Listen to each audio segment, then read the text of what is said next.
এই চালাকি আর সহ্য করা যায় বলো দর্শক বন্ধু? এদিকে সবাই প্রেম করে বেড়াচ্ছে, তার গিফট প্যাকিং করতে হচ্ছে আমাকে। এই দুঃখ আর কোথায় রাখবো।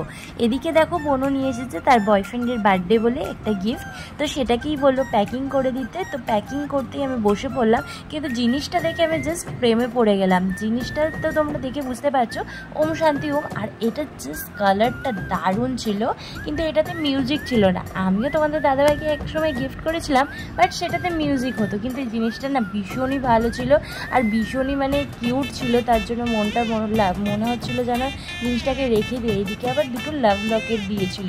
যারা প্রেম করে তারা একে অপরকে এই গিফটটা করে, তো সেটাকেই আমি গিফট প্যাকিং করতে বসে পড়েছি। সেরকম একটা প্যাকিংয়ের ব্যাপারে আমার কোনো আইডিয়া নেই, কীভাবে করতে হয় জানিও না। যেভাবে হোক করে দেবো, চেষ্টা করব, দেখি পারি কি না। তো এদিকে ভাবছি যে কোন দিক থেকে কি প্যাকিং করব আর কোন দিক থেকে কি করে সেটাই একটু বোঝার চেষ্টা করছিলাম। তারপরে কোনো উপায় না পেয়ে দেখো কাঁচি, সেলুটেপ আর এদিকে পেপার নিয়ে বসে পড়েছি। এদিকে হয়ে গেছে বড় সমস্যা। এদিকে আমি তো সেলুটেপটা খুলতেই পারছি না, কোন দিকে সেলুটেপের মুখ সেটাই খুঁজে পাচ্ছি না। অনেক মানে কষ্ট করার পরে দেখলাম যে সেলুটেপটা খুঁজেই পাচ্ছি না। তারপরও চেষ্টা চালিয়ে গেলাম, দেখি সেলুটেপটা প্রচণ্ড পরিমাণে জ্বালায়। যারা যারা সেলুটেপ খোলো জানো, তো ফাইনালি সেলুটেপটা খুলতে পেরেছি।